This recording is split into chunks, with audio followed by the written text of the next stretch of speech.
Olá a todos que acompanham o nosso canal. Eu sou a Ana Paula, sou psicóloga da S2 Psicologia e semanalmente nós postamos aqui no canal alguns vídeos para que nós possamos fazer prevenção e promoção da saúde mental. Então, se você não é inscrito, se inscreva, ative o sininho para você poder saber sempre que a gente coloca um vídeo novo, né, para poder orientar as pessoas, para poder compartilhar com algum amigo, algum familiar que esteja precisando, né, de alguns conhecimentos, que esteja passando por algum sofrimento, alguma questão e possa ajudar a essa pessoa, ok? O tema hoje, então, é suicídio. Por quê? Né? Estamos, então, no Setembro Amarelo, e quando a gente pensa na própria nomenclatura, né, do Setembro Amarelo, por que amarelo? Quando a gente passa num semáforo, né, o que é o amarelo? É o atenção. Então, é para a gente ter o setembro, para a gente ter atenção ao suicídio, né, para ligar o nosso alerta para ver, né, para ver sinais, né, se a gente está sentindo alguma coisa que pode chegar a esse ato, ou se algum familiar ou amigo nosso está passando por alguma situação e está nos demonstrando que pode chegar a fazer algo contra a sua própria vida. A gente tem que pensar que o suicídio, historicamente, é um tabu, né? É difícil de ser falado e é um tabu, sim. Né? Antigamente era, inclusive, condenado, porque é um ato contra a própria vida. Então, historicamente, né, aconteceram condenações àquelas pessoas que cometeram um ato de suicídio, né, não efetivo, mas que, né, que tentaram. Então essas pessoas antigamente iam para uma corte que condenaria essa pessoa. E às vezes, ironicamente, ela era assassinada, né? A condenação era o assassinato dessa pessoa. Enfim, contextualizando só, né? O que nós vemos hoje? Por que a gente precisa cuidar disso hoje? No mundo, né, segundo a Organização Mundial da Saúde, 800 mil pessoas morrem por ano, né, em função do suicídio. No Brasil, 12 mil pessoas, né, nos últimos dados, os mais recentes. E quando a gente observa, assim, enquanto mundialmente vai declinando esses índices, no Brasil está aumentando nos últimos anos. Então, podemos pensar em questões políticas, sociais, de renda, relacionamentos, enfim, N situações que acabam levando a uma pessoa a cometer o suicídio. O que nós observamos, né, o que os dados nos mostram, é que grande parte dessas pessoas são pessoas menos favorecidas, pessoas de classe mais baixa, né, pessoas também que têm discriminação de raça e gênero, adolescentes e idosos. Então, assim, são alguns dados, né, que eu quero trazer um pouquinho assim, por que isso? Né? Vamos pensar nos idosos, né? Os idosos, ainda mais agora, né, a gente tá passando pela pandemia, tem a questão da solidão, a família que deixa, né, de visitar sempre, ou até mesmo o idoso que já tá com algum problema de saúde, que se sente um peso para aquela família. Pode pensar, ah, mas se eu não estivesse aqui, a família não teria que lidar com isso, não teria esse peso. Né? Então, isso é uma situação de alerta. Né? Na adolescência, toda a questão da identidade, né, com um grupo, de ser aceito por aquele grupo, de poder... A própria adolescência tem questões, né, é um turbilhão de emoções.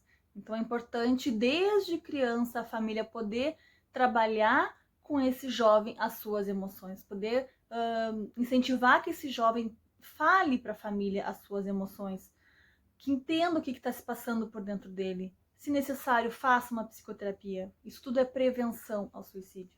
Né? Às vezes a gente não se dá conta o quanto importante é a comunicação dentro da família.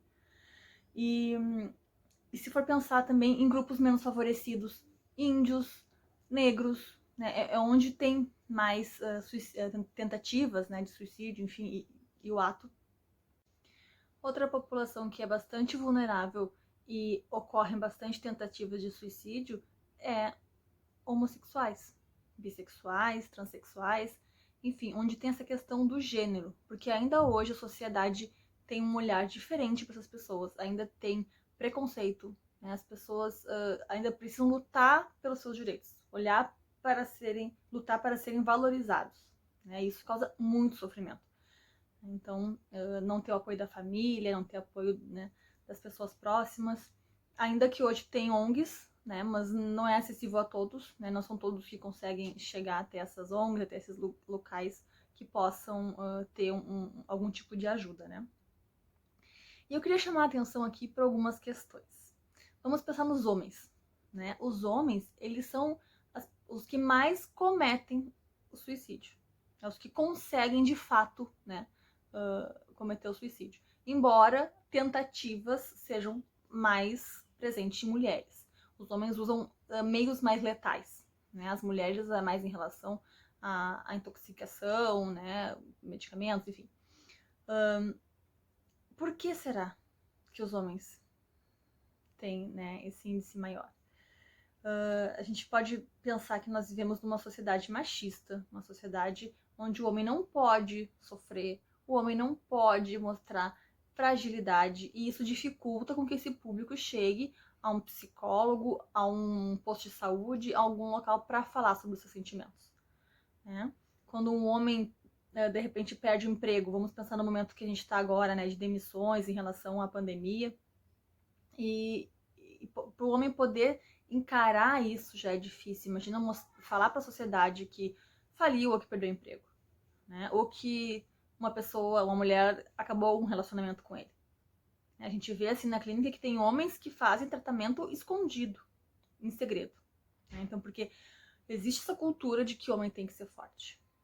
E isso dificulta muito, né, com que os homens busquem apoio psicológico, né?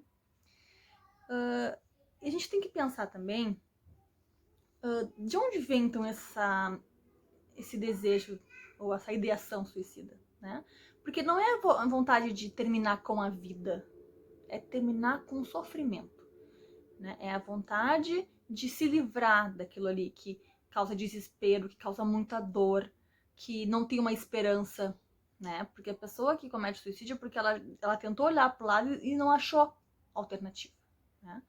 E isso dói muito. Então, por isso que ela chega a esse ato de desespero. Então, a importância de quem está próximo poder olhar para essas pessoas, poder conversar. Então, aí que a gente vê assim, a importância da gente ter essa orientação, né? Porque muitas vezes a gente pensa assim, não vou falar sobre isso, que é pior. Né? Não vou falar sobre isso porque pode ser que a pessoa tente, né, tente um ato suicida. Mas não, é importante a gente olhar para essas pessoas e poder assim, bom, como que eu posso te ajudar? O que tu tá precisando?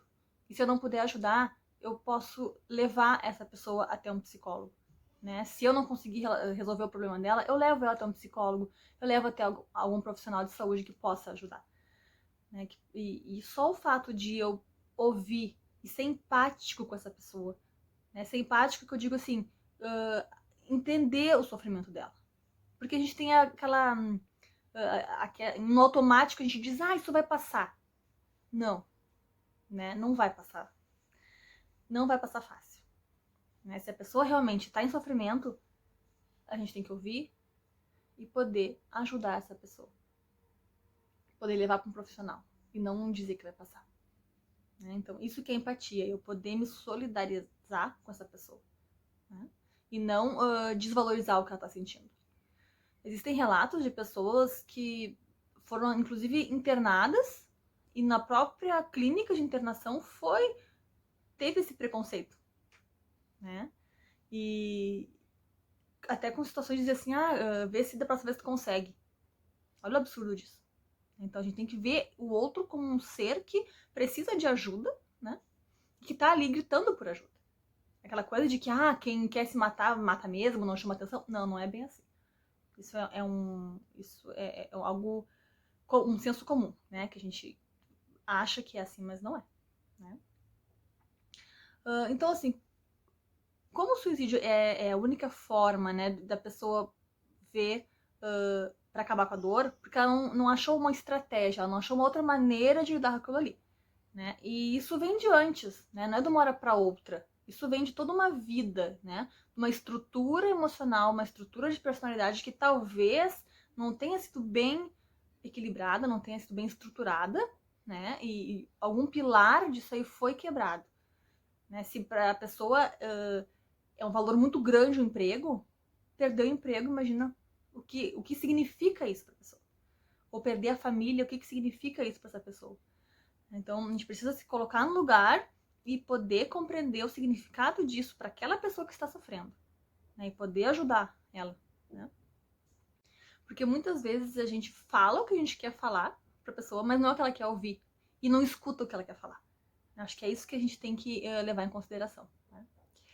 Bom, e se a pessoa tentar, né, terminar com essa vida e não conseguir?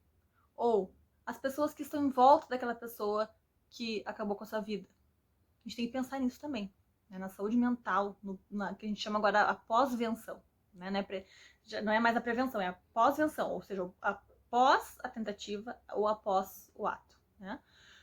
A gente sabe que as pessoas que tentaram suicídio, elas estão muito mais vulneráveis nos primeiros 15 dias ali. Então precisa ter uma atenção especial para essas pessoas.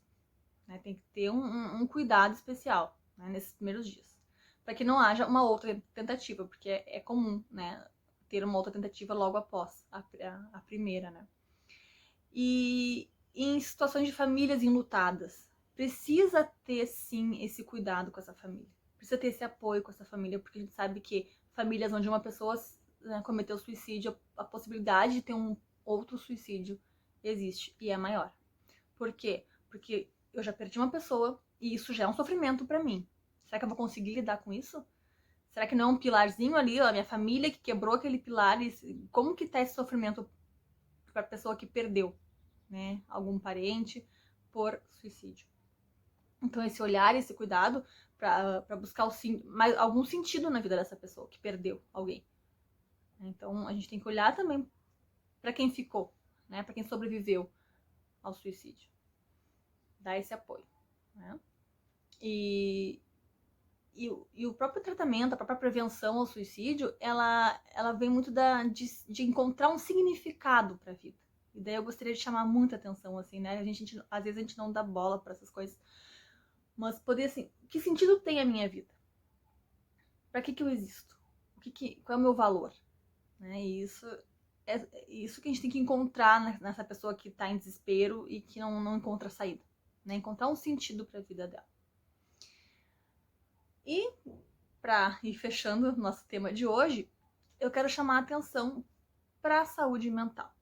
Para a gente parar com o preconceito de achar que saúde mental é para loucos. Né? Que isso é uma coisa antiga, mas que ainda ouvimos até hoje. Lá no consultório, eu ouço muito isso.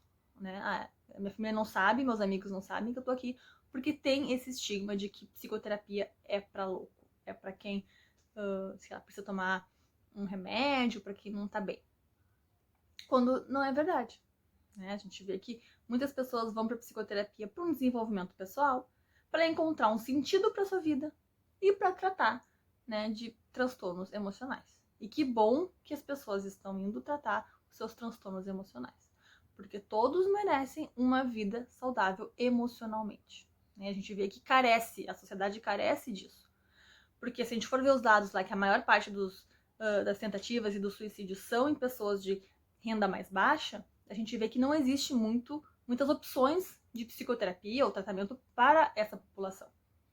Tu conseguir um atendimento psicológico numa saúde pública, tu vai levar tempos na fila para esperar, né, para conseguir. E ainda bem que existem ONGs, né, existem locais como o CVV, né, Centro de Valorização da Vida, que faz esse atendimento gratuito. Agora com a pandemia, vários psicólogos atenderam gratuitamente e continuam atendendo, né? E então isso já é um bom sinal no meio de tudo isso que a gente vive, né? Mas é necessário, sim, a gente poder valorizar a saúde mental, valorizar a prevenção, né? Eu trabalho muito com a prevenção da saúde mental. E pra gente não precisar chegar a um ponto de que, bom, um copo transbordou, a estrutura quebrou, e aí o que eu faço? Né? Então, esse é o nosso recado de hoje. Né? Espero que tenha contribuído, né, com as pessoas que estão aí nos acompanhando, com vocês que estão nos acompanhando. Se você tem algum tema que acha interessante, né, que a gente possa falar aqui, coloca nos comentários, sugere que nós estamos à disposição para esclarecer as dúvidas né, de vocês que estão nos acompanhando, certo? Então, se curtiu o nosso vídeo, aperta no like aí, ajuda o nosso canal. E até a próxima semana. Semana que vem teremos mais novidades.